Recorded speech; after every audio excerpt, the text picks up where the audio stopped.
राधे राधे दोस्तों, कैसे हो आप सभी। तो आशा करते हैं आप सभी अच्छे होंगे और हम भी अच्छे हैं। तो आज हम आप लोगों को बताएंगे कि वो कौन से 6 व्रत हैं जिनका उद्यापन नहीं किया जाता है। तो वो कौन से व्रत होते हैं, तो उनके बारे में हम आप लोगों को बताएंगे आज के वीडियो में। तो चलिए वीडियो को आगे लेकर के चलते हैं। तो 6 व्रतों का उद्यापन कभी भी नहीं करना चाहिए। आप सब जानते ही होंगे कि बिना व्रत का उद्यापन मतलब व्रत जो करते हैं तो उद्यापन के बिना व्रत पूर्ण नहीं माना जाता है।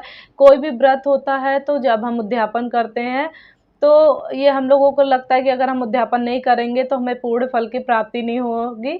चाहे वो रविवार का व्रत हो, चाहे मंगल का व्रत हो, चाहे सोमवार का व्रत हो, चाहे बुधवार, गुरुवार को, शुक्रवार का व्रत हो, तो वैभव लक्ष्मी का व्रत हो, शनिवार का व्रत हो, चाहे एकादशी हो, प्रदोष हो, पूर्णिमा हो, गणेश चतुर्थी हो, सभी व्रतों का उद्यापन जरूरी होता है।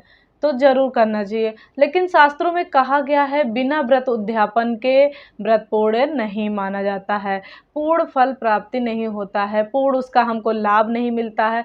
तो इसलिए प्रत्येक व्रतों का उद्यापन जरूर करना चाहिए। उद्यापन का जो अर्पण है विसर्जन करना, अर्थात जैसे व्रत को संपूर्ण करना, व्रत का विराम करना, व्रत विसर्जन करना। तो बिना व्रत उद्यापन के पूर्ण फल नहीं प्राप्त होता है। लेकिन कुछ ऐसे 6 व्रत होते हैं जिनका उद्यापन नहीं करना चाहिए, कभी भी नहीं करना चाहिए। शायद ही किसी को पता हो तो कमेंट में बताइएगा। तो उद्यापन अपने सामर्थ्य के अनुसार करना चाहिए।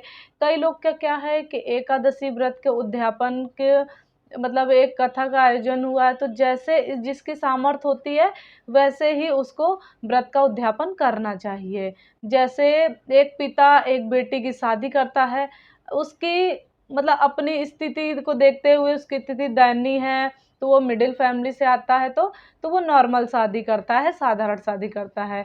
एक पिता वो भी है कि जो अपार धनी, जिसके पास में धन संपदा से युक्त है, तो वो 5 स्टार होटल में शादी करता है। पिता दोनों हैं, दोनों की भावनाएं वही है, दोनों की कन्या की शादी हुई है, लेकिन दोनों का विवाह भी हुआ है। विवाह वही है लेकिन एक निम्न स्तर पे है और एक हाई स्तर पे है। तो जैसे जिसकी सामर्थ्य हो वैसे ही करना चाहिए। इसमें प्रदर्शन नहीं करना है, लोग दिखावा नहीं करना है कि हम जो है हमारी चिंता नहीं है, लेकिन हम दिखाने के लिए कर्जदार हो जा रहे हैं, कुछ चीज़ें नष्ट कर दे रहे हैं, ऐसा हमको नहीं करना चाहिए। तो दोनों जो है, दोनों एक समान स्वरूप हैं, लेकिन अपनी अपनी सामर्थ्य है, अपनी अपनी परिस्थिति पे रहना चाहिए। तो 6 व्रत वो कौन से हैं जिनका उद्यापन हमको नहीं करना चाहिए। तो पहला है करवा चौथ। करवा चौथ का व्रत जो होता है, सुहागिन महिलाएं अपने पति की दीर्घ आयु के लिए, लंबी आयु के लिए, उत्तम स्वास्थ्य के लिए करवा चौथ का व्रत रखती हैं और अच्छे से व्रत करती हैं, 16 श्रृंगार करती हैं। लेकिन इस व्रत का उद्यापन नहीं करना चाहिए।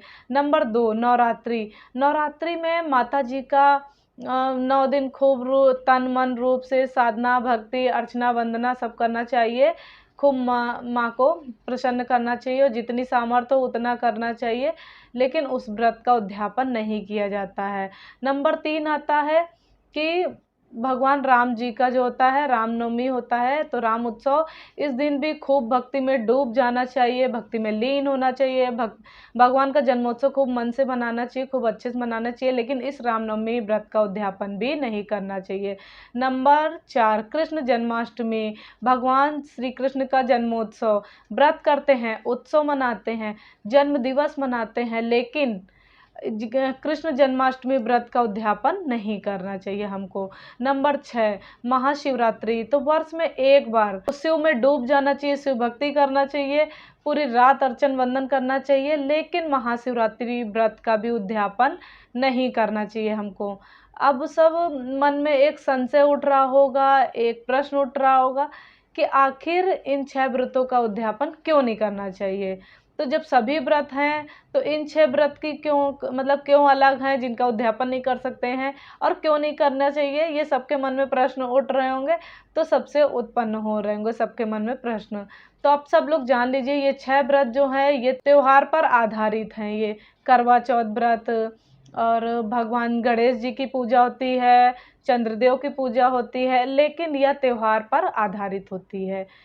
रामनवमी है तो तो रामनवमी भी भगवान का जन्मोत्सव मनाया जाता है, लेकिन यह त्योहार पर आधारित होती है।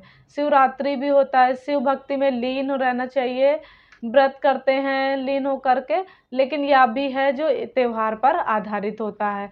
तो जो त्योहार वाले व्रत का उद्यापन नहीं करना चाहिए। बाकी कोई व्रत हो, सभी व्रतों का, चाहे 16 सोमवार हो, गिन करके 16 सोमवार रह रहे तब भी उद्यापन करना चाहिए, सोमवार व्रत रह रहे तब भी उद्यापन करना चाहिए। जब व्रत पूर्ण हो जाए या हमारी इच्छा नहीं कर रही है व्रत रहने की, तो आप उसका उद्यापन कर दें। हनुमान जी का मंगलवार का व्रत है, तो उसका भी हमें उद्यापन करना चाहिए। तो अब जब आपको सामर्थ्य ना रहे व्रत रखने का, तो उसका उद्यापन जरूर कर दे। कोई भी व्रत हो, सभी व्रतों का उद्यापन अवश्य ही करना चाहिए और जरूर करना चाहिए। बिना उद्यापन का व्रत ऐसा नहीं छोड़ा जाता है। कई लोग प्रश्न करते हैं कि हमने इतना व्रत किया लेकिन स्वास्थ्य मेरा खराब हो गया, कोई विषम परिस्थिति आ गई, कोई दिक्कत परेशानी आने लग गई, तो आगे से वो 1-2 व्रत कर करके उनका उद्यापन जो है व्रत का जरूर कर देना चाहिए। बिना उद्यापन के व्रत पूर्ण नहीं माना जाता है। लेकिन ये जो 6 व्रत हैं उनका उद्यापन नहीं करना चाहिए। दोबारा सुनिए, करवा चौथ, नवरात्रि, श्री राम नवमी और कृष्ण जन्माष्टमी, दुर्गाष्टमी, नंबर 6 महाशिवरात्रि, इन व्रतों का उद्यापन भूलकर भी नहीं करना चाहिए। तो ऐसे दान पुण्य आप कर सकते हैं, कर दीजिए, लेकिन इन व्रतों का उद्यापन नहीं करना चाहिए। तो ये थी हमारी जानकारी कि कौन से व्रत का उद्यापन नहीं करना चाहिए। अगर अच्छी लगी हो आप लोगों को तो वीडियो को हमारे ज़्यादा से ज़्यादा शेयर कीजिएगा, लाइक कीजिएगा और कमेंट में जय श्री हरि विष्णु या जय श्री राम जरूर लिखिएगा।